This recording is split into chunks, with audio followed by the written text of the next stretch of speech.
عدنان بھائی کہاں سے کال کیا؟ الحمدللہ جی سیالکوٹ پاکستان سے. سیالکوٹ سے. حکم کریں سیالکوٹ سے عدنان بھائی. جی میرا نا گروپ میں کچھ چل رہی تھی, انہوں نے آپ کا لنک دیا. جی سر. تو بات چل رہی تھی کہ ہر بات سے پہلے وہ کہتے ہیں یا علی مدد. ان سے میں نے کویشچن کیا تھا کہ اللہ کے علاوہ کسی سے مدد مانگنا جائز ہے, اور وہ بھی فوت شدگان سے. انہوں نے آپ کا لنک دیا, ان سے آپ کویشچن کر سکتے ہیں. اوکے, تو سوال یہی ہے, قرآن کا آغاز کس سورہ سے ہوتا ہے؟ قرآن کا آغاز کس سورہ سے ہے؟ سورہ فاتحہ. سورہ فاتحہ. سورہ فاتحہ کا سورہ فاتحہ کے جو پہلی آیت ہے وہ کون سی ہے قرآن کا ابتدا؟ الحمدللہ رب العالمین. الحمد سے بھی پہلے الحمد بسم اللہ الرحمن الرحیم. بسم اللہ الرحمن الرحیم کا ترجمہ کر. اللہ کے نام کے ساتھ شروع جو بڑا رحمان اور رحیم. یہ با جو ہے نا, با بسم اللہ, بسم اللہ, با بسم اللہ, جی جی بے اسم اللہ, یعنی بے اسم اللہ. یہ با آپ کو پتہ ہے اس کا مطلب کیا ہے؟ پتہ ہے آپ کو؟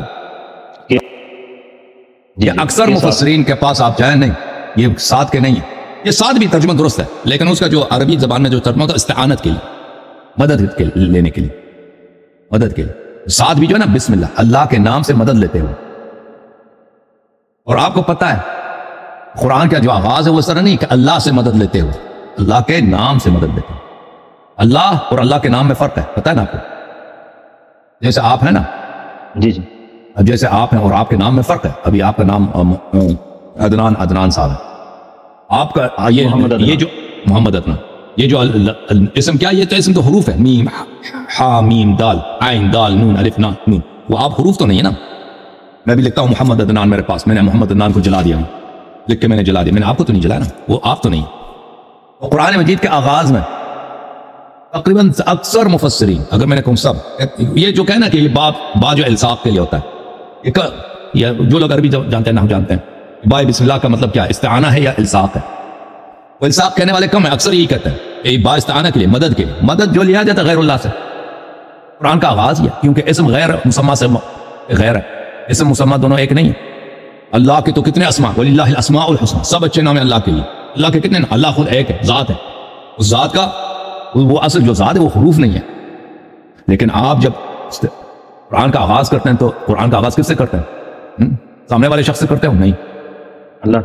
اللہ سے کرتے ہو؟ نہیں. اللہ کے نام سے کرتے ہو. اللہ کے نام سے مدد لیتے ہوئے میں آغاز کر رہا ہوں, ٹھیک ہے نا, ختم بات. غیر اللہ سے مدد لینا جائز ہے. اللہ کے نام غیر اللہ سے, اللہ اور اللہ کے, اللہ سے مدد لینا اس میں شک ہی نہیں, اللہ سے مدد لینا جائز ہے. اللہ سے آپ کچھ بھی طلب کرو, لیکن غیر اللہ سے, اللہ کے سوا کسی اور سے, وہی اللہ کا جو اسم ہے وہ فوت شدگان, وہ آپ کے نزدیک فوت شدگان ہے نا. کوئی آپ مجھے کوئی دکھائے نا کوئی آیا کہ اگر اللہ کا جو ولی دنیا سے گیا ہے وہ دیکھتا نہیں ہے, وہ سنتا نہیں ہے, وہ جو ہے وہ آپ کو مدد نہیں کر سکتا. یہ کوئی ہے, کوئی قرآن کیا یا کوئی کسی مسلمان کا یہ عقیدہ ہے؟ ہاں جی ہے, بالکل ہے. سورہ فاتحہ آیت نمبر 22 میں پڑھیں گے نا, پڑھو آپ پڑھ کے سنو. اللہ رب العالمین نے بڑے واضح الفاظ میں فرمایا کہ زندہ اور مردہ برابر نہیں ہو سکتے. اللہ جس کو چاہے سنائے. وما انت بمسمع من فی القبور, اے نبی تو بھی نہیں ان کو سنا سکتے جو قبروں میں. وہ پتہ ہے وہ کس کی بات ہو رہی ہے؟ کبھی نبی صلی اللہ دوسرے کی مدد, دنیا میں تو ایک دوسرے کی مدد کر سکتے ہیں, جس طرح وہ بھی, ان کے لیے بھی کچھ شرائط ہیں, لیکن جو فوت ہو جاتے ہیں وہ کسی طرح مدد کر سکتے ہیں. وہ آیت بھی آپ غلط پڑھ رہے ہیں. وما انت بمسمع من فی القبور, پتہ ہے نبی صلی اللہ علیہ وسلم کبھی نہیں گئے کہ کسی قبرستان میں لوگوں کو مسلمان بنائیں. آیت آپ پورا پڑھیں اور ترجمہ کریں تاکہ میں اس کا جواب دوں. اگر آپ کو نہیں آتا تو میں پڑھ کے ترجمہ کرتا ہوں اور جواب دے دیتا ہوں. جی جی آپ کریں ترجمہ. میں کھول لیتا ہوں, میں پہلے ڈھونڈ لوں کہ یہ کس صفحے میں, پھر میں آپ کو قرآن کھول کے سورہ فاتحہ آیت نمبر 22. ٹھیک ہے, سورہ فاتحہ آیت نمبر 22.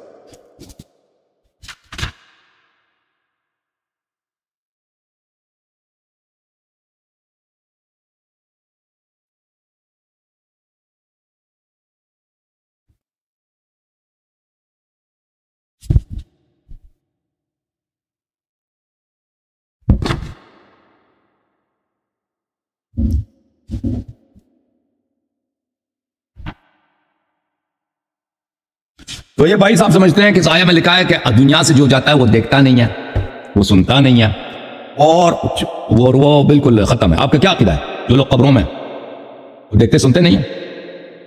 میرا عقیدہ یہ ہے کہ وہ دنیا کے معاملات سے کٹ جاتے ہیں، کیونکہ ایک تو دنیا کی زندگی ہے، ایک عالم برزخ ہے، مرنے کے بعد قیامت تک کا جو قبر کا معاملہ ہے اس کو عالم برزخ کہتے ہیں. یعنی نبی صلی زندگی ہے. ابھی ہمارے نبی صلی اللہ علیہ وسلم جب تک دنیا میں تھے ان کے پاس معجزات تھے، آپ مانتے ہیں؟ مانتے ہو جب تک دنیا میں تھے؟ مرنے کے بعد ان سے معجزات چھینے گئے. جب تک وہ زندہ تھے کون کون سے معجزات کر سکتے تھے؟ عالم برزخ میں چلے گئے ہیں. ابھی تو ہمارے پاس جو رسول کریم صلی اللہ علیہ وسلم کا معجزہ وہ اللہ کا قرآن ہے، یہ قیامت تک کے لیے معجزہ. اور بھی معجزات ہیں، صرف معجزہ نہیں، وہ شق القمر معجزہ نہیں ہے. لیکن وہ تو زندگی میں تھا نا. انہوں نے زندگی میں تھا بھائی، زندگی میں تھا بھائی، پتہ ہے. عرض یہ ہے کہ آپ کہتے ہیں قرآن تھا، قرآن کے علاوہ بھی معجزات ہیں. انہوں نے شفا بھی دیا ہے، پتہ ہے. حضرت امیر المومنین علیہ السلام کی آنکھ مبارک کو شفا دی انہوں نے دعا کی کہ امیر المومنین علیہ السلام کو کبھی گرمی اور سردی نہ لگے. تو امیر المومنین علیہ السلام آخر حیات تک فرماتے تھے کہ اب میرے آنکھ میں کبھی تکلیف نہیں ہے اور مجھے کبھی گرمی اور سردی نہیں لگتی. لیکن اور بھی بہت سارے معجزات ہیں، ٹھیک ہے نا. اور بھی بہت سارے آپ لوگوں کے ان لوگوں کے کتب میں معجزات پیغمبر بہت کم ہیں. ہمارے کتب میں ہزاروں کی تعداد میں معجزات ہیں نبی کریم صلی اللہ علیہ وسلم کے. اچھا، تو اب آپ سے سوال یہ ہے کہ دنیا سے جانے کے بعد ان سے معجزات نہیں کر سکتے نا دنیا میں. وہ آپ کا یہ عقیدہ ہے؟ جرات کرو نا، بولو. میں کہہ رہا ہوں جو بھی فوت ہو جاتا ہے میں کہہ رہا ہوں جو بھی فوت ہوتا ہے وہ عالم برزخ میں چلا جاتا ہے. اس کا عالم برزخ میں آپ یہی سمجھتے ہیں اب وہ اس دنیا میں معجزات نہیں کر سکتے. جی. اور اس کی دلیل کیا ہے؟ اس کے پاس کوئی دلیل تو نہیں. یہی آیا ہے قرآن سورہ فاتر کی آیہ نمبر 22 ہے، ٹھیک ہے نا. آیہ نمبر 22 دیکھتے ہیں کہ آیہ نمبر 22 جو ہے کیا کہہ رہا ہے سورہ فاتر کی. اگر آپ دیکھیں عزیزوں، قرآن مجید کا جب بھی غلط ترجمہ کریں تو لازمی بات ہے غلط ترجمے سے تو آپ کچھ بھی نکال سکتے ہیں. قرآن مجید کا فرمان ہے، سورہ مبارک فاتر ہے میرے محترم عزیزوں. فاتر آیات سنیں. اعوذ باللہ من الشیطان الرجیم. وما يستوي الاعمى والبصير. نابینا اور بینا برابر نہیں ہو سکتے. یہ نابینا اور بینا، کس نابینا اور بینا کی بات ہو رہی ہے؟ نابینا اور بینا کی جو بات ہو رہی ہے، ایک دیکھنے والا ایک نہ دیکھنے والا نہیں ہوتا. اس سے مراد وہ نہیں ہے. اعمى وہ جو حق کو نہیں دیکھتا، اور بصیر وہ جو حق کو دیکھتا ہے. یہ ظاہری چشم کی بات نہیں ہو رہی، ظاہری آنکھ کی بات نہیں ہو رہی. صحیح ہے؟ صحیح ہے. اس سے مراد وہ لیں گے کیونکہ اللہ رب العالمین واضح مثال دے رہے ہیں. ایک دیکھنے والا ایک نہ دیکھنے والا، یہ برابر نہیں ہو سکتے نا، جس طرح عالم اور جاہل برابر نہیں ہو سکتے. جو دیکھنے کی جو بات ہو رہی ہے، اس آنکھ سے دیکھنے کی بات نہیں ہو رہی. یہ حق کو دیکھنے اور حق کو قبول کرنے کی بات ہو رہی ہے. یہ ظاہر کی بات نہیں ہو رہی. ولا الظلمات ولا النور. اور ظلمات، تاریکیاں اور نور برابر نہیں ہو سکتے. ایک ظلمات اور نور سے کیا مراد ہے؟ ظلمات یعنی جہالتیں، بدعتیں. ظلمات اندھیرا بالکل وہی. ہاں، لیکن یہ مجاز ہے. اللہ تعالیٰ جو لائٹ والی جو لائٹ ہے اس کی بات نہیں کر رہے. یہ جو نور ہے وہ نور ہے جو اللہ نے بھیجا. قرآن اور ایمان کی بات ہو رہی. قرآن اور ایمان جو ہدایت ہے اللہ کی جانب سے، اور جو جہالت گمراہی ہے برابر نہیں ہو سکتی. اس سے مراد ظاہر نہیں ہے، اس کے جو لفظی معنی ہے. ولا الظل والحرور. اور سایہ اور گرمی برابر نہیں ہے. سایہ یعنی ٹھنڈ اور حرور گرمی. یہی مراد ہے قرآن کی. ہاں، یہی مراد ہے. یا یہ کہ اللہ کی نعمت اور اللہ کا عذاب برابر نہیں ہے. سن لو یہ کون سی آیت ہے بھائی؟ یہ آیت نمبر 21 میں پہنچ گئے. یہ آیت نمبر وما يستوي الاحياء والاموات. اور مردہ اور زندہ برابر نہیں ہے. مردہ اور زندہ برابر نہیں. یہ مردہ اور زندہ جو یہاں پہ کہا جا رہا ہے، اس سے واقعا مردہ اور زندہ جو آپ سمجھ رہے ہیں وہ نہیں ہے. مردہ سے مراد کافر ہیں چاہے وہ اس دنیا میں چل رہے ہوں، اور زندہ سے مراد مومن ہیں چاہے وہ اس دنیا سے گئے ہوں. یہ مراد ہے اس سے. ابھی مزید آئے گا. وما انت بمسمع من فی القبور. اور جو لوگ قبروں میں، آپ ان کو نہیں سنا سکتے. یہ وہابی لوگ سمجھتے ہیں کہ پیغمبر صلی اللہ علیہ وسلم جاتے تھے قبروں میں، قبرستان میں، ادھر کسی کافروں کو ان کو مسلمان بنانے کی کوشش کی انہوں نے، اور پیغمبر نے یہ کیا. ہم نے کب کہا کہ وہ قبروں میں جا کر مسلمان؟ ہاں، یہ جو آیت آپ نے کہا نا کہ پیغمبر صلی اللہ علیہ وسلم عالم برزخ میں چلے گئے ہیں، وہ قبر میں ہیں، تو ان کا دنیا سے کوئی تعلق ہی نہیں، ان کو پتہ ہی نہیں یہاں پہ کیا ہو رہا ہے. اسے یہ مراد نہیں ہے وما انت بمسمع من فی القبور. اس سے مراد یہ ہے وہ کافر جو ابھی دنیا میں چل رہے ہیں نا. یہ ایسا ہے کہ ابھی یہ مردہ ہے. یہ کبھی ان الذین کفروا سواء علیہم انذرتهم ام لم تنذرهم لا یؤمنون. اس آیت کا کیا مطلب ہے؟ ان الذین کفروا سواء علیہم انذرتهم ام لم تنذرهم لا یؤمنون. پتہ ہے جیسے آیت کا ترجمہ پتہ ہے آپ کو؟ نہیں پتہ. آپ سنائیں نا ان الذین کفروا. یہ تو سب کو پتہ ہے ان الذین کفروا.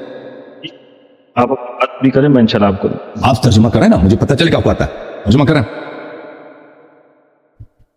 بھائی. کیوں نہیں جواب دے رہا ہے؟ میں کہہ رہا ہوں میں کہہ رہا ہوں آپ اپنی بات پوری کریں، پھر اس کے بعد ہی میں سوال کروں گا نا آپ سے. اچھا میں تو کہہ رہا ہوں کہ اللہ رب العالمین قرآن کے اندر فرما رہے ہیں کہ وما انت بمسمی من فی القبور، آپ ان کو نہیں سنا سکتے جو قبروں میں ہیں. جی ابھی اللہ رب العالمین نے تو واضح ادھر اپنا حکم جاری کر دیا. ابھی میں بتا اب یا تو میرے رب کا قرآن سچا ہے تو یا پھر آپ کی بات سچی ہے. اور قرآن کا غلط ترجمہ کریں تو کچھ بھی ہو جاتا ہے نا. میں آپ کو دکھا دیتا ہوں اس کا اصل معنی کیا ہے. میں ابھی آپ کو دکھا دیتا ہوں آپ کے اپنے تفسیر سے. ایک منٹ میں آپ کو دکھا قرآن کا دوسرا پہلو بھی آپ کو بتاؤں گا، لیکن آپ اپنی بات مکمل کریں.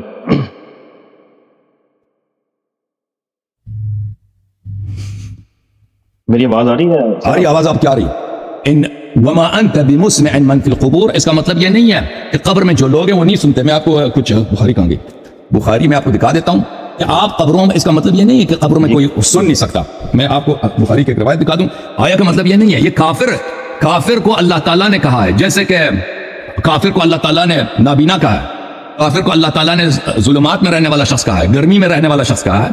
اسی طرح کافر اللہ رب العالمین نے مثالیں دے کر کہا ہے. بالکل بالکل. یہ مثال جو ہے نا، مثال سے اصل مراد کوئی اور چیز ہے، خود مثال مراد نہیں ہے. اچھا بلی مثال کے متعلق قرآن مجید میں اللہ تعالیٰ نے فرمایا وما یعقلها الا العالمون، صرف علماء ہماری مثالوں کو سمجھتے ہیں، عام لوگ نہیں سمجھ سکتے. اچھا میں آپ کی خدمت میں دکھا دوں ایک روایت تھا.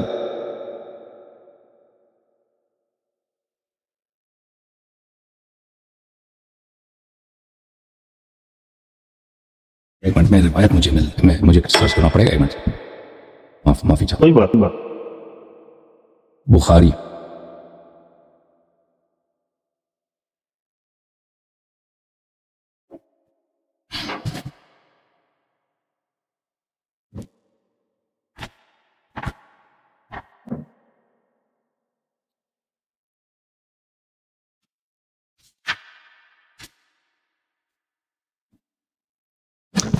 یہ کتاب ہے میرے ہاتھ میں، بخاری. میرے محترم ناظرین ملاحظہ فرمائے کتاب بخاری میں حدیث ایک باب ہے کتاب الجنائز میں. کتاب ہے کتاب الجنائز، چھاپ دار احیاء تراث العربی. یہاں پہ صفحہ نمبر 241 میں باب المیت یسمع خفق النعال. میت جو ہے جوتوں کی آواز سنتا ہے. المیت یسمع خفق النعال. جی بالکل صحیح ہے. ان النبی صلی اللہ علیہ وسلم، نبی نے فرمایا صلی اللہ علیہ وسلم العبد اذا وضع في قبره وتولى وذهب اصحابه، میت کو جب قبر میں رکھتے ہیں اور اس کے ساتھی وہاں سے اس کو دفن کر کے چلے جاتے ہیں، حتی انه ليسمع قرع نعالهم، اس کے وہ میت چاہے مسلمان ہے کافر ہے اسے فرق نہیں پڑتا، وہ ان کے جوتوں کی آہٹ بھی سن لیتا ہے. ٹھیک ہے نا. وما انت بمسمع في القبور. ہاں تو پھر اس کا مطلب یہ نہیں کہ قبر والے نہیں سنتے. العالمین جو بات سن لینا بمسمع من في القبور، مطلق بات کی اللہ رب العالمین بات کر رہے ہیں، یعنی مطلق بات قبر والا نہیں سنتا. اور بھائی میرے بات سنیں، یہ جو قبر والے جوتوں کی آواز سنتے ہیں اور ان کی باتیں بھی سنتے ہیں، کیا آپ کا عقیدہ یہ ہے کہ وہ صرف جوتوں کی آواز سنتے ہیں، لوگوں کی باتیں نہیں سنتے؟ آپ کا یہ عقیدہ ہے؟ جوتوں کی آواز، پیروں کی آہٹ سنتے ہیں. قرآن کا ایک اور پہلو لے لیتے ہیں. نہیں قرآن کا آپ مجھے بتائیں نا. اور بھائی نبی صلی اللہ علیہ وسلم خود قرآن کے متعلق خلاف بات کر سکتے ہیں؟ آپ کو زیادہ قرآن کا علم ہے یا نبی کو زیادہ علم ہے؟ ہم کو تو رسول کریم صلی اللہ علیہ وسلم نے جو تعلیمات دی ہے، جو محفوظ ہے، وہ اسی سے ہم تعلیم حاصل کرتے ہیں. قرآن میں جو مثالیں ہیں، قرآن میں جو مثال ہے ان سے مراد وہ اصلی مقصود وہ مثال نہیں ہوتا، اس سے جو ممثل ہے جس کے لیے مثال دیا گیا وہ مقصود مراد ہوتا ہے. آپ کو پتہ ہے اس کا نا؟ جی صحیح ہے، صحیح عرض کر رہا ہوں. جی بالکل پتہ ہے. جی جو تو یہاں پر وما انت بمسمع من فی القبور، جیسے پہلے یہ آیات کا ایک سلسلہ ہے. ان آیات میں اللہ تعالیٰ نے کافر کو کیا بولا ہے؟ نابینا بولا ہے. حالانکہ ابن مکتوم جو تھا، ابن مکتوم ایک صحابی ہے، نابینا، اسے وہ نابینا مراد نہیں ہے، اسے وہ نابینا مراد نہیں ہے. اسے جو نابینا مراد ہے وہ جو ہدایت کے راستے پہ نہیں، اسے وہ مراد ہے جو حق کو نہیں دیکھتے. بالکل.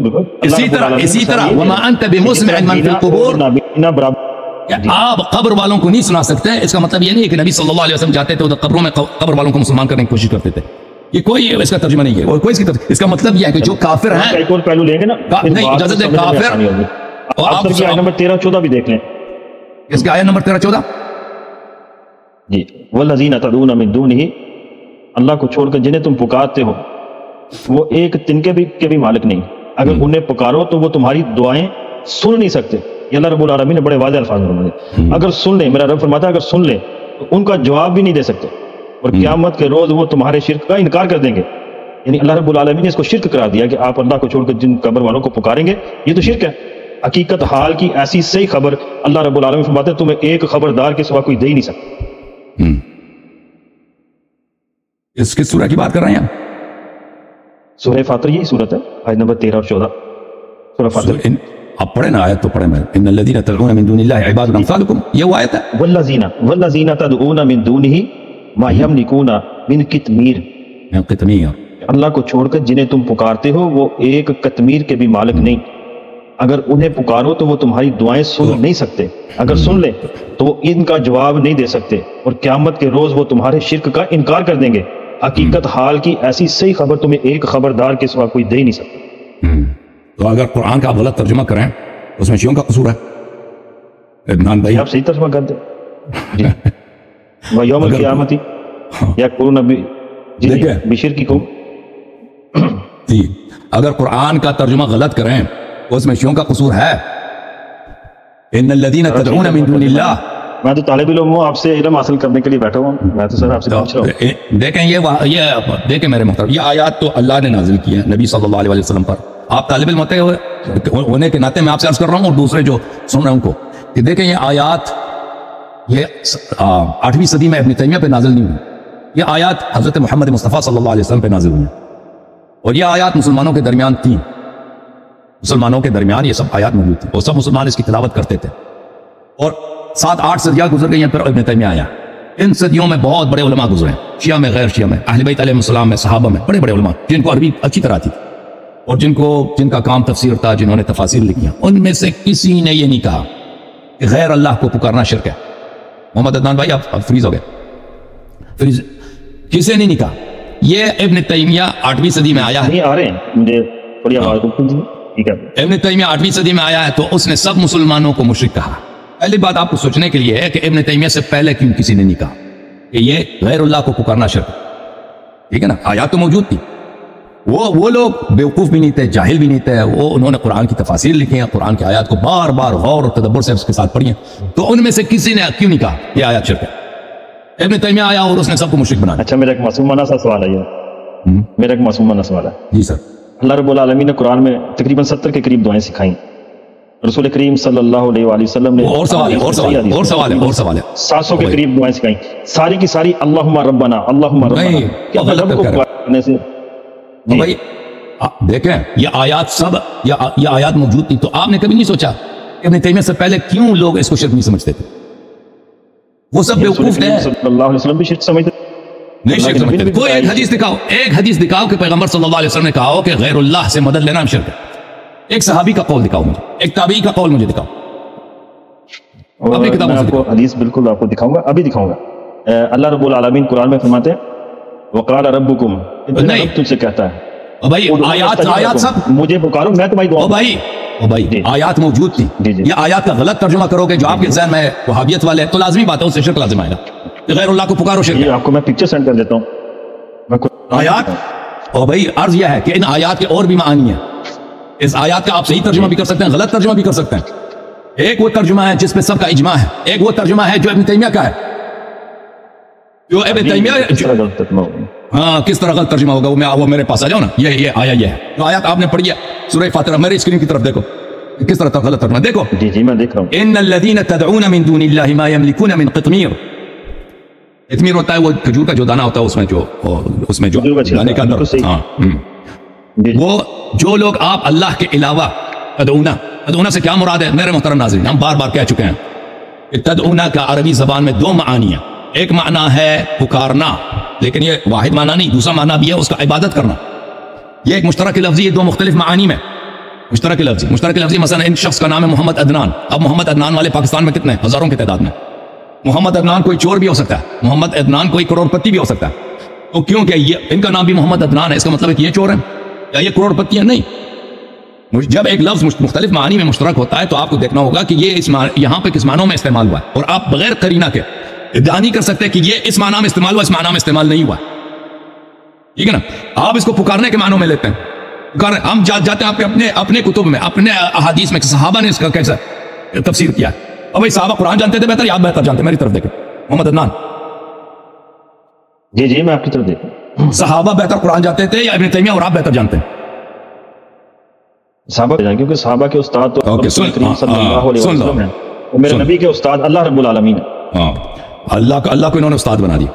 حالانکہ اسماء اللہ توقیفیہ ہوتا ہے، استاد نہیں ہے، نہیں اللہ استاد نہیں ہے، اللہ رب العالمین وَعَلَّمَكَ مَا لَمْ تَكُنْ تَعْلَمْ، معلم ہے، تعلیم ہے، استاد اور اسماء اللہ توقیفی ہوتے ہیں۔ اللہ کے لیے ہر لفظ جو دل میں آئے استعمال نہیں کر سکتے، اللہ استاد ہے نہیں، یہ انسانوں کے لیے استاد سے آپ تعلیم حاصل کرتے ہیں وہ آپ کا استاد ہے، یہ توقیفی ہے۔ توقیفی آپ سمجھ اپنے اساتذہ سے، یہ علیحدہ موضوع ہے، ہم اس کو نہیں چھڑیں گے، یہ پھر کسی موقع پر۔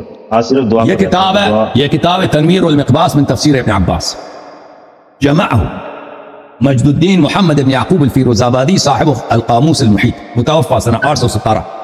یہ مجتہد بھی ہے، لغوی بھی ہے، مفسر بھی ہے اور شوافع سے ہے، اور آپ کی جماعت اس سے تعلق رکھتا ہے، جماعت اشاعرہ سے۔ یہ تفسیر ابن عباس کے اقوال ہے۔ سن 1992 میں یہ کتاب دارالکتب العلمیہ میں چھپی ہے۔ اس آیہ کے متعلق دیکھیں ابن عباس ان کی اپنی کتاب میں موجود ہے، بخاری میں ہے کہ نہیں اب محمد عدنان بھائی؟ نبی صلی اللہ علیہ وسلم نے ابن عباس کو گلے لگایا اور کہا اللہم علمہ الکتاب، ہے بخاری میں، حدیث نہیں ہے؟ ہاں، اس کا کیا مطلب ہے اللہم علمہ الکتاب؟ اللہ استاد ہے اور کیا؟ اس کا مطلب ہی اللہ استاد ہے، اللہم علمہ الکتاب، گلے لگا کے ابن عباس کو دعا دی اللہم علمہ الکتاب، اس کا مطلب اللہ استاد ہے؟ ترجمہ کرو اللہم علمہ الکتاب، نہیں آتا ترجمہ؟ آپ ایسے ہی کہہ رہے طالب علم ہے اور ترجمہ نہیں آتا؟ اللہم علمہ الکتاب، سوری آواز کٹ رہی ہے آپ کی، اللہم علمہ الکتاب، اللہ آپ کو کتاب کا علم عطا فرمائے۔ جی جی، کس کتاب کی بات ہو رہی ہے؟ کس کتاب کی بات ہو رہی ہے؟ قرآن کریم کی، قرآن کریم کی۔ نبی صلی اللہ علیہ وسلم کی دعا مستجاب ہے یا مردود ہے؟ ابھی آواز آئی، نبی صلی اللہ علیہ وسلم کی دعا مستجاب ہے یا مردود ہے؟ نبی کی دعا مستجاب ہے یا مردود ہے؟ اس کا مطلب ہے ابن عباس کو تفسیر آتی ہے، صحیح ہے؟ ابن عباس کو تفسیر آتی ہے یا نہیں آتی؟ ابن عباس کے لیے اللہ کے نبی نے دعا کی تھی، اس لیے وہ مفسر قرآن بنے۔ چلیں ٹھیک ہے، یہ دیکھو عزیزو، والذین تدعون من دون اللہ ما یملکون من قطمیر، ابن عباس کا تفسیر، والذین تدعون ای تعبدون، تعبدون نہ پکارنا بھائی، من دونی اللہ کے سوا جو ہیں، ما یملکون من قطمیر، پھر فرما وَإِن تَدْعُوهُمْ یعنی الآلہہ، الآلہہ جن کی تم عبادت کرتے ہو، یعنی وہ جو آپ کے مکے والوں کے خدا ہیں۔ تدعون سے مراد پکارنا نہیں ہے بھائی، جس کو بھی تم پکارو مشرک ہو گئے۔ بھائی آپ نماز پڑھتے ہو؟ نماز پڑھتے ہو؟ جی الحمدللہ، تحیات ذرا پڑھ کے سنانا۔ التحیات للہ والصلوات والطیبات والسلام علیکہ ایھا النبی ورحمۃ اللہ وبرکاتہ، السلام علیکم ایھا النبی، السلام علیکہ ایھا النبی صلی اللہ علیہ وسلم۔ ای حرف ندا ہے یا نہیں ہے؟ جی جی، ای حرف ندا، ہاں حرف تنبیہ۔ اگر ہم یا رسول اللہ صلی اللہ علیہ وسلم کہیں گے تو اس کے السلام علیکہ ایو، ایو معاف کیجیے، ایو حرف ندا نہیں ہے، ایو حرف ندا، ایو خود منادا ہے، ہاں حرف ندا ہے، نبی اس سے بدل ہے، لیکن ایو مضموم ہے، ایو مضموم ہے اس لیے کہ منادا ہے۔ اور بھائی حاضر ناظر ہونا الگ بات ہے، اللہ کے نبی حاضر ناظر۔ ہاں جی، آپ جب کہتے ہو کہ پکارنا ہی شرک ہے، دیکھو بھائی اب حاضر ناظر کا الگ مسئلہ ہے، آپ کہتے ہو کہ کسی کو پکارو تو شرک ہے، مردے کو پکارو شرک ہے، آپ کی ہر نماز شرک ہے، دعائیں کرنا جائز نہیں، آپ نے کہا دیکھو نہیں، آپ نے کہا پکارنا شرک ہے، قرآن میں فرماتے ہیں، دیکھیں آپ فرما رہے ہیں بھائی صاحب، دوری با مسل، جی جی بھائی آپ نے فرمایا، ابھی ایک آیت کی بات کرتے ہیں نا، دوسری آیت کی طرف جاتے ہیں، ان الذین تدعون، جی بالکل، ابن عباس کی تفسیر سے ثابت ہو گئی نا کہ آپ کی تفسیر باطل ہے۔ تدعون سے کیا مراد ہے؟ تعبدون۔ یہ تفسیر کے بارے میں آپ کہہ رہے تھے ترجمے فرق، میں کہہ رہا ہوں عربی کا ترجمہ کیا کوئی بدلے گا؟ آپ عربی کا ترجمہ بتائیں، کدھر ترجمہ غلط کر رہے ہو نا۔ تدعون سے اگر تم پکارنا مراد لوگے کہ اگر اللہ کے علاوہ کسی اور کو پکار لیے تو وہ مشرک بن گئے، تو آپ کی نماز شرک ہے، لیکن اس کا مطلب پکارنا نہیں ہے، اللہ کے علاوہ اگر کسی دوسرے کو تم عبادت کرو، غلط ترجمہ کر رہے ہو، آیا کہ غلط ترجمہ کر رہے ہو بھائی؟ اچھا میں آپ کو کہتا ہوں، آپ دیکھیں سورہ حج آیت نمبر 73، اللہ رب العالمین ادھر بھی فرمانے ان الذین تدعون من دون اللہ، اللہ کو چھوڑ کر جن جن ہستیوں کو تم پکارتے ہو، پکارنا عبادت تو نہیں اللہ نے لیا، فرمایا کہ وہ جن جن ہستیوں کو تم پکارتے ہو وہ سب مل کر ایک مکھی بھی پیدا کرنا چاہیں تو نہیں کر سکتے، اگر مکھی ان سے کوئی چیز چھین لے جائے تو وہ اسے چھڑا بھی نہیں سکتے، مدد چاہنے والے بھی کمزور ہیں اور جن سے مدد چاہی جا رہی ہے وہ بھی کمزور ہیں۔ تو ادھر بھی اللہ رب العالمین نے پکارنا ہی بدل دیا. اب سن لو اس کا بھی جواب سن لو. غلط ترجمہ کرو گے تو بھیا ہاں اگر میں مثلا لا تقربوا الزنا، اگر ہم زنا کا مثلا کوئی غلط ترجمہ کرے کہ زنا سے مراد صلاۃ ہے، نماز ہے، نماز کے قریب نہ جاؤ، تو پھر وہ تو نماز گناہ ہو جائے گا نا. تو اگر غلط ترجمہ کریں گے، غلط تفسیر کریں گے تو وہ لازمی بات ہے، اس سے معنی کچھ اور بنے گا. خود ابن تیمیہ جو ہے آپ کا بڑا عالم ہے، آپ کا پیشوا ہے، آپ کی توحید آپ لوگوں نے پیغمبر سے نہیں ابن تیمیہ سے لیا. ہاں کیونکہ پیغمبر کی تو کوئی حدیث آپ کے پاس نہیں ہے کہ ما سوى اللہ کو پکارنا شرک ہے. ابن تیمیہ کی باتیں ہیں، اس کی تفاسیر ہے. بات یہ اللہ کے قرآن پہ شروع کی تھی. امام ابن تیمیہ کا تو میں نے حوالے نہیں دیا. یہ سب ابن تیمیہ کے افکار ہیں، کسی ابن تیمیہ سے پہلے کسی نے یہ بولا نہیں، کسی کی تکفیر نہیں کی اس مسئلے پہ. ان الذين تدعون من دون الله لا يخلقوا ذبابا، اللہ کے علاوہ جو دوسرے ہیں وہ کسی ذباب کو، کسی مکھی کو نہیں بنا سکتے، ایک مکھی کو نہیں بنا سکتے. دیکھیں ابن تیمیہ کے خود مختلف کتابوں میں بار بار وہ کہتا ہے کہ دنیا کی بہترین تفسیر تفسیر طبری ہے، محمد بن جریر طبری. یہ آپ کے سامنے تفسیر طبری ہے، جامع البیان تاویل آیہ القرآن، تالیف محمد بن جریر الطبری، متوفى سنہ 310، شعب دار ہجر. اس میں جلد نمبر 16 2001 میں چھپی ہے. اسی آیت کی تفسیر کی طرف چلتے ہیں. سورہ حج، ان الذين يا ايها الناس ضرب مثل فاستمعوا له ان الذين تدعون من دون الله لن يخلقوا ذبابا ولو اجتمعوا له. جو آیت آپ نے دائیں ترجمہ کیا، اب دیکھو اس نے اس کا تفسیر کیا ان الذين تدعون من دون الله، تدعون من دون الله يقول ان جميع ما تعبدون من دونه. پکارنا حرام نہیں ہے بھائی، پکارنا مکروہ بھی نہیں ہے ما سوى اللہ کو. عبادت ما سوى اللہ کا وہ شرک ہے. آپ عربی لغت میں جائیں، عربی لغت کے کتب میں دعا عبادت نہیں ہے، دعا بھی عبادت ہے. دعا عبادت ہے. اللہ کے نبی فرماتے ہیں الدعاء هو العبادہ، دعا عبادت ہے. دعا کبھی پکارنے کے معنوں میں آتا ہے اور دعا کبھی عبادت کے معنوں میں آتا ہے.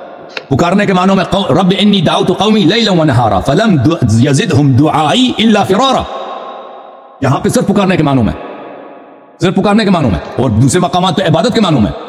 اس طرح نہیں ہے کہ کسی شخص کو بھی پکارا آپ نے اس کی عبادت کی، اس طرح نہیں ہے.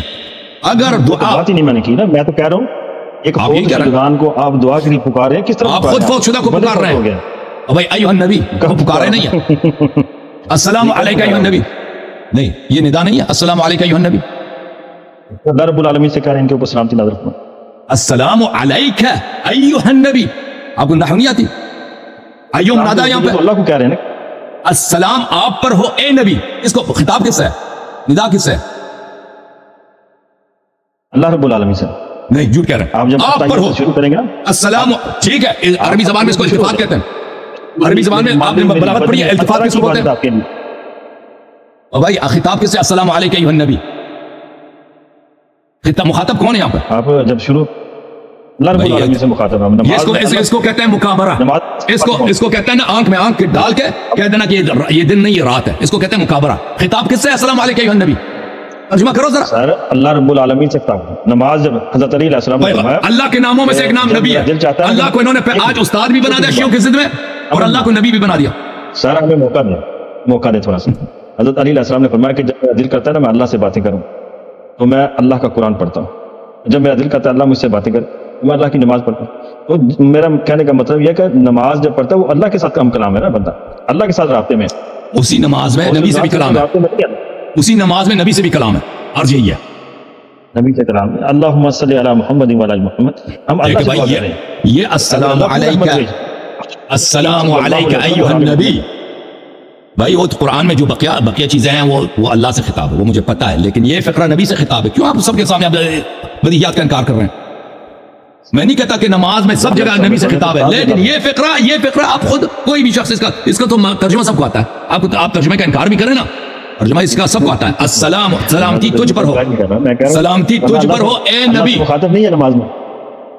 یہ کس سے خطاب ہے؟ السلام علیکم ایھا النبی. مخاطب نہیں ہوتا نماز میں. بھائی کاف نماز میں بندہ اللہ سے مخاطب ہے. کاف یہ ضمیر غائب ہے، ضمیر مخاطب. کاف ضمیر مخاطب ہے، مخاطب ہے. کاف ضمیر مخاطب ہے. یہ مخاطب کون ہے؟ یہ اللہ مخاطب ہے. سلامتی اللہ پر ہو، اللہ سے مخاطب. سلامتی اللہ پر ہو. سامنے پڑھنے تو اللہ سے مخاطب ہے. اوکے بھائی یہ وہاں بھی پھنس گیا، یہ وہاں بھی پھنس گیا ہے شیعوں میں. اب جو ہے نا اب کہہ رہا ہے کہ دن نہیں رات ہے، رات نہیں دن ہے. آپ نے میری بات کا ایک بھی جواب نہیں دیا، پھنس میں گیا ہوں. بڑی مزے کی بات کی آپ نے. اب سن لو آیا جو آپ نے پڑھی ہے، یہ تفسیر ہے، تفسیر القرآن العظیم، تفسیر القرآن العظیم ابن کثیر صاحب کی الجزء الخامس. جی جی. یہ ابن کثیر جو ہے یہ خود ابن تیمیہ کا شاگرد ہے. اور بہت ہی فاضل آدمی ہے، اس کے بہت سارے تعریفات ہیں، عدنان صاحب ان کو جانتے ہیں. سن 1999 میں کتاب چھپی ہے، ملاحظہ فرمائیے، یہ خود سب سے دنیا کا کٹر وہابی، اس نے کیسے ترجمہ کیا، صفحہ نمبر 453، ان الذين تدعون من دون الله لن يخلقوا ذبابا ان الذين تدعون من دون الله بل لو اجتمع جميع ما تعبدون من الاصنام. یہ اس نے ابھی تدعون کا ترجمہ کیا ہے، تعبدون، کیونکہ عربی زبان میں دعا یدعو جو ہے اس کے دو معنی ہیں عزیزو، ایک معنی عبادت کرنا، ایک معنی پکارنا. تو اللہ جو اللہ کے لیے مخصوص ہے وہ عبادت ہے، پکارنا اللہ کے لیے مخصوص نہیں ہے. آپ کسی بھی شخص کو پکار سکتے ہیں، آپ ایک پتھر کو بھی پکار سکتے ہیں، آپ پتھر ایک پرندے کو بھی پکار سکتے ہیں، کتے کو بھی پکار سکتے ہیں، آپ کسی دیوار کے ساتھ بھی گفتگو کر سکتے ہیں. کس کو پکاریں گے؟ دیکھو بھائی، اگر آپ ایک گدے کو بھی مدد کے لیے پکار سکتے ہیں، یہ شرک نہیں ہے. آپ کسی کو بھی پکار لیں، پکارنا شرک نہیں ہے، عبادت کرنا شرک ہے. سمجھ میں آئی نا بات آپ کی؟ یہ آپ کے اگر فوت شدگان کو کیا ہوا، آپ خود پکارتے ہیں نا نماز میں، ان کو بھی مدد کے لیے پکاریں گے. دیکھیں میں آپ کی خدمت میں عرض کریں، ایک ہے پکارنا، ایک مدد کے لیے پکارنا. ٹھیک ہے نا؟ سوال یہ کیا تھا کہ جو فوت ہو چکے ہیں، دنیا سے جا چکے ہیں، ان فوت شدگان سے کیوں مدد مانگتے ہیں؟ ابھی سن لیں، اس کا جواب آ رہا ہے. یہاں پہ دیکھیں، یہاں پہ ایک بات ہے کہ پکارنا، یہ تو آپ ثابت نہیں کر سکے کہ پکارنا شرک ہے. اب آتے ہیں اس بات کی طرف کہ اگر مدد کے لیے پکاریں تو شرک ہے، مدد کے لیے پکارے شرک ہے. دیکھیں پکارنا بذات خود شرک نہیں ہے، کیونکہ آپ خود نماز میں پکارتے ہو السلام علیکم ایھا النبی، اور مسلمان جاتے ہیں ادھر مدینے میں، ادھر سلام کرتے ہیں نبی صلی اللہ علیہ وسلم پر. اور آپ جو کہہ رہے تھے کہ مردے سنتے نہیں، میں نے بخاری سے دکھا دیا کہ مردے سنتے ہیں، وہ بھی آپ کی بات غلط ثابت ہوگی نا. مطلق نہیں سنتے ہیں مردے، مطلق نہیں سنتے، یہ اللہ رب العالمین کا قرآن ہے، مطلق نہیں سنتے. دکھاؤ سورہ نمل آیت نمبر 20 اور 21.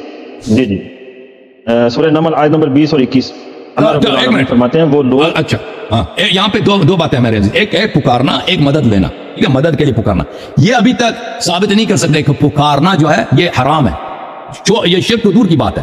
یہ کوئی حدیث پیش کرے، ہم نے کہا یہ آیات کے دو مختلف معنی ہو سکتے ہیں نا. ایک معنی یہ ہو سکتا ہے کہ عبادت کرنا، تدعون یدعو، دعا یدعو کا عبادت کرنا، ایک معنی ہے پکارنے کا.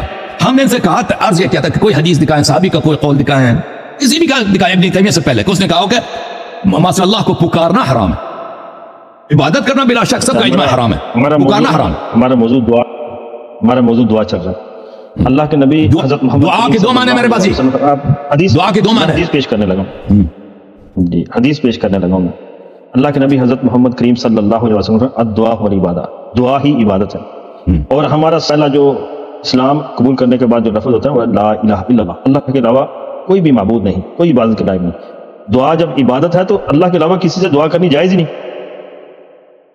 یہ تو اللہ کے قرآن کے خلاف ہے، اللہ کے قانون کے خلاف ہے. غلط فہمی ہے، یہ آپ کی غلط فہمی ہے. دیکھیں بھائی، یہ آپ اس میں مبتلا ہو گئے. دور کریں نا، میں دور کرنے کے لیے ابھی سن لیں میرے بھائی، ابھی میں آپ کے ساتھ عرض کر رہا ہوں کہ قرآن مجید میں دعا دو معنوں میں استعمال ہوا، احادیث روایات میں بھی دو معنوں میں استعمال ہوا. ایک معنی ہے پکارنا. دیکھیں جب حضرت نوح علیہ السلام فرماتے ہیں رب انی دعوت قومی لیلا ونہارا فلم یزدہم دعائی الا فرارا، میں نے اپنے قوم کو دعا کی ہے توحید کی طرف، نبوت کی طرف، تو میری جو دعوت ہے، میری جو پکارے ہیں، صرف ان کو زیادہ بگایا ہے، زیادہ دور کیا مجھ سے. یہاں پہ مراد عبادت تو نہیں ہے نا، صحیح ہے؟ وہ تو دعوت دے رہے ہیں نا، وہ دعوت ہے. یہاں پہ لفظ بھی دعا ہے، فلم یزدہم دعائی. حضرت نوح علیہ السلام اپنے قوم کی عبادت کرتے تھے، ان کو بلا رہے ہیں اللہ کی طرف، بلا رہے تھے. تو دعا کے دو مختلف معنی ہوئے نا. ایک معنی ہے عبادت کے معنوں میں، عبادت کے معنی، ایک معنی پکار کے معنوں میں. ٹھیک ہے نا؟ جیسے محمد عدنان، ایک محمد عدنان ہے لاہور کا رہنے والا چور ہے، ایک محمد عدنان فرض کریں سیالکوٹ کا ہے عالم دین ہے. یہ دو مختلف لوگ ہیں. اسی طرح لفظ دعا کو ہمیں دیکھنا ہوگا کہ کس معنوں میں استعمال ہوا ہے، سب ایک جیسا نہیں ہے. مثلا لفظ صلاۃ ہے، ان اللہ و ملائکتہ یصلون علی النبی، نبی اللہ صلاۃ کرتا ہے، اللہ نماز بجا لاتا ہے. اللہ نماز بجا لاتا، اللہ نماز نہیں بجا لاتا. وہ صلاۃ اللہ کا جو نماز ہے وہ اور ہے، اللہ کے صلاۃ، اللہ کے صلاۃ انزال رحمت ہے. تم بھی صلاۃ کرو، تم صلاۃ کرو یعنی تم درود پڑھو. صلو علیہ وسلم تسلیما، صلی اللہ علیہ وسلم، اللہم صلی علی محمد. تو یہ دیکھنا ہوگا کہ کن معنوں میں استعمال ہوا ہے میرے بھائی، میرے محترم عزیز. آپ فرما رہے ہیں آپ ان الذین تدعون، ان الذین تدعون، یہ آیات آپ نے سرچ کیا، آپ کو مل گیا. ابن تیمیہ نے بھی سرچ کیا تھا اس زمانے میں، اس کو مل گیا تھا. اس نے سب مسلمانوں کو مشرک بنا دیا. وہ صرف آپ کو پتا ہے کہ صرف شیعہ جو ہیں اولیاء کو نہیں پکارتے، دوسرے مسلمان بھی پکارتے ہیں. آپ کو پتا ہے نا؟ او بھائی پتا ہے نا آپ کو؟ اشاعرہ کرتے ہیں، ماتریدیہ کرتے ہیں. انبیاء تو پکارتے ہی الگ ہوئے نا، انبیاء تو پکارتے ہی الگ ہوئے. اللہ کے علاوہ دوسروں کو بھی پکارتے ہیں، اللہ کے علاوہ دوسروں کو بھی پکارتے ہیں. یہ حضرت یونس علیہ السلام مچھلی کے پیٹ میں چلے گئے، جب مشکل میں آ گئے، پریشانی میں آئے، کس کو پکارا؟ اللہ کو پکارا، اللہ کو پکارا. تو آپ کو کیا فرمایا؟ کہتے لا الہ الا انت انی کنت من الظالمین. لیکن اس کا مطلب یہ نہیں ہے علاوہ عبادت کے لائق کوئی نہیں. انت سبحانک تو پاک ہے، انی کنت من الظالمین، بے شک میں ہی ظالم ہوں. اگر حضرت یونس علیہ السلام کے ساتھ اسی وقت اگر کوئی شخص ہوتا جو اس کو نجات دے سکتا تھا اللہ کے علاوہ، تو اس کو اگر پکارتا وہ شرک ہو جاتا، مشرک بنتا. فوج شدگان تو نہیں آ سکتے ادھر، جب بندہ آپ کہاں سے کہہ رہے ہیں؟ ان کی مدد کو نہیں آ سکتا تھا. یہی بات آپ مجھے بتائیں کہ نبی صلی اللہ علیہ وسلم ابھی معجزہ نہیں کر سکتے. ختم نہیں ہوئی نہیں یہ بات دیکھو عزیز، بات ادھر تک ختم نہیں ہوئی. اجازت دیں اللہ رب العالمین سورہ صفات میں پتہ کیا کہ میری چھوٹی سی بات پھر آپ کی بات سنوں گا. اللہ رب العالمین نے سورہ صفات میں یہ فرمایا اگر یونس مجھ کو نہ پکارتا مچھلی کے پیٹ سے تو یہ قیامت تک مچھلی کے پیٹ میں رہتا. اس کا مطلب ہے کہ ایک تو مچھلی کے پیٹ کا اندھیرا، دوسرا سمندر کی تہوں کا اندھیرا، اللہ کے علاوہ ادھر کوئی سننے والا تھا؟ اور بھائی اس کا مطلب یہ نہیں ہے ہم مصیبت پریشانی میں اللہ کو پکاریں، ہم اللہ کے ساتھ کسی اور کو کیوں شریک کرتے ہیں؟ یہ آپ کی غلط فہمی ہے، یہ آپ کی غلط فہمی ہے کہ اگر یونس علیہ السلام کسی اور کو پکارتے تو وہ مشرک ہو جاتے. یہ آپ کی غلط فہمی ہے. اللہ رب العالمین مچھلی کے پیٹ میں پڑے رہتے. چلو مان لیا اگر کسی اور کو پکارتے یہ شرک ہوتا ہے. یہ کہاں سے آپ نے نکال دیا؟ یونس علیہ السلام اگر یونس علیہ السلام کا عقیدہ یہ ہوتا، دیکھو بھائی اگر یونس مجھے نہ پکارتا تو قیامت تک مچھلی کے پیٹ میں پڑا. بھائی اگر یونس علیہ السلام کو یہ عقیدہ ہوتا کہ اللہ نے جبرائیل کو ڈیوٹی دیا ہے کہ وہ مجھے مچھلی کے پیٹ سے نکال دے اور وہ جبرائیل کو پکارتا، فرض کریں اللہ اس کو یہ اگر وہ جبرائیل کو پکارتا تو یہ مشرک بن جاتا. جبرائیل کو پکارنا بھی شرک ہے. جبرائیل کو بھی اللہ رب العالمین کہاں لکھا ہے جبرائیل کو پکارنا شرک ہے؟ جب وہ مصیبت میں آ گیا تو اللہ کے حکم کے بغیر ان کو بھی نہیں پکار سکتے. کس نے کہا بھائی دین آپ کا تو نہیں ہے، دین اللہ کا ہے، رسول صلی اللہ علیہ وسلم کا ہے. اللہ کو آپ دلیل دیں، میں تو دلیل کے لیے بیٹھا ہوں. آپ نہیں، دین تو نام حجت کا ہے، دلیل کا نام ہے. دلیل نہیں ہے تو حجت ہی نہیں. اور بھائی آپ ہم تو نہیں کہہ رہے کہ بھائی یہ شرک ہے، آپ کا کام ہے اس کو شرک ثابت کرنا. آپ کہہ دو کہ اس کو دیکھو آیات پیش کر رہا ہوں آپ کے سامنے. آپ نے ایک آیت بھی پیش نہیں کیا کہ اس میں یہ کہا کہ ماں سے اللہ کو پکارنا شرک ہے. دعا تو اللہ کے علاوہ کسی سے جائز نہیں، کیونکہ دعا عبادت ہے. بھائی ہم وہی سرکل میں چاہ رہے ہیں بھائی. لا الہ الا اللہ کے علاوہ معبود ہی کوئی نہیں، عبادت کے لائق ہی کوئی نہیں. وہ عبادت ہے، وہ عبادت ہے. آپ پکارنے کی بات کر رہے ہیں بھائی. ابھی میں آپ کو پکارتا ہوں، میں نے آپ کی عبادت کیا؟ میں جس پکارنے کی کہہ رہا ہوں آپ اچھی طرح سمجھ رہے ہیں. دیکھو ابھی جو مسلمان اذان پڑھتے ہیں نا، او بھائی اے میرے اللہ میں اس مصیبت میں آ گیا ہوں، مجھے اس مصیبت سے نکال دے. ٹھیک، اگر ابھی جو لوگ مطلق پکارنا تو صرف اللہ رب العالمین کو ہے نا. یہ کس کون کہہ رہا ہے؟ یہ تسمے کی ضرورت پڑ گئی.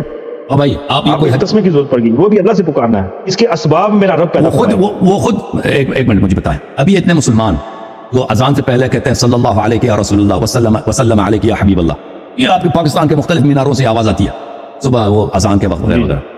یہ لوگ یہ تو نبی سے خطاب کرتے ہیں نا، اللہ سے تو خطاب نہیں کرتے نا. نہیں وہ غلط ہے، بالکل غلط ہے، اس کے خلاف ہے. نہیں ٹھیک ہے، آپ کے متعلق غلط ہے. یہ جب کہتے ہیں یہ نبی کو پکارتے ہیں تو یہ نبی کی عبادت کر رہے ہوتے ہیں. صلی اللہ علیہ یا رسول اللہ یہ نبی کی عبادت ہے، یہ نبی کی پکار ہے. جتنے بھی درود ہے نا، جتنے بھی درود ہیں یہ اللہ کی دعا ہے. خطاب کس سے ہے؟ اے میرے رب تو رحمت بھیج ان کے اوپر. بھائی اگر آپ انصاف مقابلہ کریں گے نا، مقابلہ کریں گے، سوال کا جواب نہیں دیں گے تو اس کا فائدہ کیا؟ آپ ایمانداری کے ساتھ میرے سوال کا جواب یہ پکار. میں نے آپ کے سوال کا جواب دیا ہے کہ جتنے درود سوال سن لو پھر جواب دے دو. صلی اللہ علیہ یا رسول اللہ یہ ندا کس سے ہے؟ خطاب کس سے ہے؟ صلی اللہ علیہ یا رسول اللہ یہ اللہ سے ہے. نہیں جھوٹ کہہ رہے ہو، اللہ تو رحمت بھیج. نہیں جھوٹ کہہ رہے ہیں، غلط. صلی اللہ علیہ یا رسول اللہ وسلم علیہ یا نبی اللہ، یہ خطاب کس سے ہے؟ یہ خطاب اللہ سے یا خطاب نبی سے؟ یہ درود جو آپ پڑھ رہے ہیں نا، یہ جو آپ درود پڑھ رہے ہیں، یہ درود حدیث میں نہیں. بس ٹھیک ہے، اللہم صلی علی محمد. اگر مقابلہ اے میرا اللہ تو رحمت جب دیکھیں بھائی صاحب، جب مقابلہ چھوڑ دیں گے ادھر آئیں. جب آپ میرے آنکھ میں آنکھ ڈال کے کہتے ہو کہ خطاب اللہ سے، ادھر بھائی پڑھتے ہیں نا الصلاۃ والسلام علیک یا رسول اللہ، یہ پوری کتب حدیث میں کہیں ہے ہی نہیں. یہ خود صاحب مجھے کام ہی نہیں حدیث میں ہے، یعنی یہ خطاب کس سے ہے؟ یہ کسی سے بھی نہیں ہے. الصلاۃ والسلام علیک یا رسول اللہ، السلام علیکم یا رسول اللہ سے، یہ کسی سے خطاب نہیں ہے، پیغمبر سے خطاب نہیں ہے. آپ میری بات سن رہے ہیں؟ جب یہ پڑھتے ہیں نا الصلاۃ والسلام علیک یا رسول اللہ، اس میں اللہ سے خطاب بھی یہ تو الفاظ خود ساکتا ہے. اور کس سے خطاب ہے؟ مجھے بتاؤ کس سے خطاب ہے؟ وہ کس سے خطاب ہے؟ اس کے جملے ہیں یا نہیں؟ یہ جملے کے معنی ہیں یا نہیں؟ الصلاۃ والسلام بھائی اس کے معنی ہے کہ درود و سلام اور رسول اللہ صلی اللہ علیہ وسلم کس کی طرف سے؟ یہ تو ہے ہی نہیں. یہ ہے اللہ کے نبی نے جو درود ہم کو سکھائے ہیں، اس میں ملیں گے آپ کو. اللہم صلی علی محمد. بھائی میں آپ سے یہ پوچھ رہا ہوں، نہیں پوچھ رہا ہوں کہ یہ کتاب حدیث میں ہے یا نہیں. یہ خطاب، یہ فرض کریں یہ شعر ہے، یا یہ کوئی دعا نہیں کچھ بھی، یہ ایک شعر ہے. یہ خطاب کس سے ہے؟ یہ اللہ سے. السلام علیکم یا رسول اللہ، خطاب اللہ سے. جتنے بھی درود ہیں جتنے بھی درود ہیں وہ سارے کے سارے اللہ سے خطاب ہیں. آپ اس ویڈیو کو دوبارہ دیکھ لو اور پھر یہ جان لو کہ آپ کے ساتھ بات کرنا کیوں ایک عذاب ہے. جب میں آپ سے ان سے 10 مرتبہ پوچھ چکا ہوں عزیزو، دیکھو کہ یہ خطاب کس سے ہے؟ السلام علیکم یا رسول اللہ. یہ خطاب کہتا ہے یہ خطاب اللہ سے. سلامتی کس نے بھیجنی ہے؟ رسول کریم صلی اللہ علیہ وسلم پر. اوکے بھائی صاحب، خدا حافظ. ٹھیک ہے. آپ بھیا جب آپ جو ہے نا، آپ سے بات کرنا عذاب ہے. جب آپ اتنے آپ میں امانت نہیں ہے کہ آپ اتنا مقابرہ کر رہے ہیں کہ السلام علیکم یا رسول اللہ کہتے ہیں خطاب اللہ سے. کیونکہ اللہ سلام، یہ خطاب میں کس کو پکار رہا ہوں؟ السلام علیکم یا رسول اللہ. یہ کہتا ہے یہ خطاب اللہ سے. میں اللہ کو پکار رہا ہوں السلام علیکم یا رسول اللہ. اللہ کے ناموں میں سے یا رسول اللہ بھی ایک نام ہے. کس نے بھیجنی ہے؟ ٹھیک ہے بھائی. رسول کریم پر سلامتی کس نے بھیجنی ہے؟ آپ نے کسی با انصاف آدمی کو بھیجے نا، اس سے بات کرنا ممکن ہو ہمارے لیے. Thank you sir. خدا